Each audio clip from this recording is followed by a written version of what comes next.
Hello my lovely viewers, welcome again to Mathematics and I. It is your favorite presenter Jeff Nino, and as you all know, this is a channel that actually helps you with mathematical problems. Now today we are still on the topic of circle geometry series, and so far so good. We have been able to look at 3 theorems, and today we shall be discussing theorem 4. Now if you have not catch up with the previous classes, please do so. Go to the beginning of the series, Circle Geometry Theorem 1, and start following us till the last, till the topic for today, Theorem 4. Now Theorem 4 has to do with cyclic quadrilaterals. Okay, cyclic quadrilaterals. Now first of all, what do you understand by the word quadrilaterals? Now quadrilaterals are polygons with 4-sided shapes. Now any 4-sided shape is a quadrilateral. So square is a quadrilateral, rectangle is a quadrilateral, so on and so forth. So have a 4-sided shape. Now, when you say cyclic quadrilateral, it simply means a 4-sided shape inscribed in a circle, or a 4-sided shape drawn inside a circle. So now, how do we bring out theorem 4 in a circle that has a quadrilateral? Now we are going to be first of all proving cyclic quadrilateral and also giving examples. Now the first thing you need to understand is that opposite angles of a cyclic quadrilateral are supplementary. Now when you say supplementary, what does it mean? It means they are added up to 180 degrees. Now let us see. If we have a circle, and then we have a chord, and also a chord, and a chord. Alright, now this shape is a 4-sided shape, and this is a circle. So if I should say angle A, angle B, angle C, and angle D, and if I should say M, N, X, Y. Now, according to cyclic quadrilateral theorem, it says opposite angles are added up to 180 degrees. So it simply means x plus y is equal to 180, and also m plus n is equal to 180 degrees. Okay, now we have seen that x plus y is equal to 180 and m plus n is equal to 180. Now the first thing you need to know is, how come is it possible that x plus y is added up to form 180 degrees? So right about now, we are going to prove. But before I prove, now there are some shape that also looks like this, but it's not actually a cyclic quadrilateral. Let me give you an example of that shape. If you have a circle like this, okay, and then you have this as the center of the circle, and then I draw a line, which is called the radius, and then I also draw a line, which is also called a radius, and then I draw a chord, and then I draw also another chord. Mind you, please, this is not a cyclic quadrilateral. The theorem does not hold with this. I'll tell you why. Because these 2 lines are radius, because they are drawn from the center of the circle. So you cannot tell me that here and here are added up to 180 degrees. That is wrong. So now, let us prove how x and y are added up to 180 degrees. Let's begin.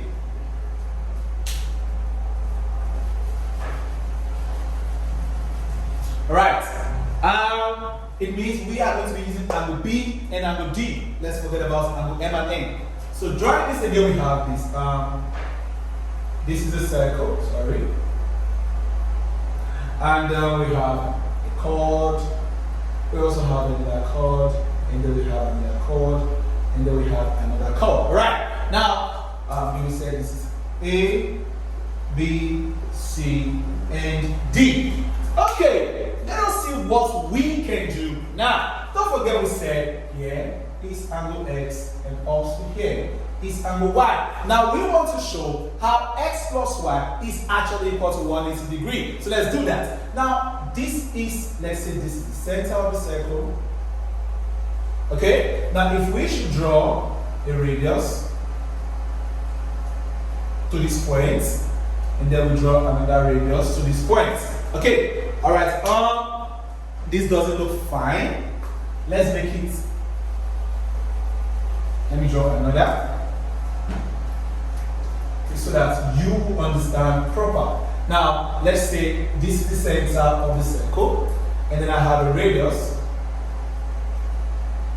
and then I also have a radius, okay, and then we have a chord to this point, and then we have another chord to this point, and then we have another chord, and then we have another chord. Okay, now we said here is A, B, C, and D. And we said here is angle X, and here is angle Y. Now, mind you, this is center O. Now, mind you, we introduced like OA and OC. Like OA and OC are radius because they are drawn from the center of the circle. But like AB, BC, CD, and AD are chord because they are not drawn from the center of the circle. Now, let us proceed.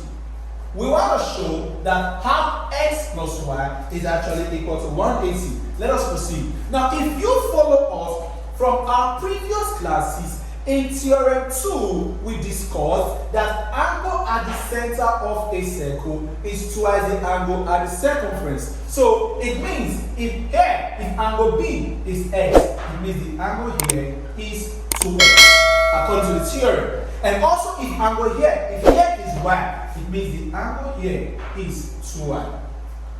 Are you with me? Angle at the center is twice the angle at the circumference. So the angle here works with it, and the angle here works with this. Are you with me? Now, automatically, let us work with this angle here. Now, sum of angles 2y and 2x is added up to 360 degrees because why? It is what? Angle at a point. Angle at a point. Now, if we work on this, 2y plus 2x is equal to 360 degrees. Now, if we should divide all through by 2, over 2, over 2, and over 2. When 2 cancel out 2, I'm going to be having y. When 2 cancel out 2, I'm going to be having x, equal to. When 360 is divided by 2, I am going to be having 180 degrees, which also satisfies the theorem that says x plus y or y plus x is equal to 180 degrees. So also you can prove with m and n, introducing your radius and following the rule of angle at the center is twice the angle at the circumference, and then you are also going to get the same answer. So this is how you prove cyclic quadrilateral theorem. It is as simple as this. So you see, for us to be able to prove theorem 4, we apply the knowledge of theorem 2. This is why I always say mathematics is step by step. Okay, so now that we know how to prove, what is the next thing we are going to be doing? We are going to be solving some examples, 2 examples rather. So without wasting time, let us proceed to example number 1.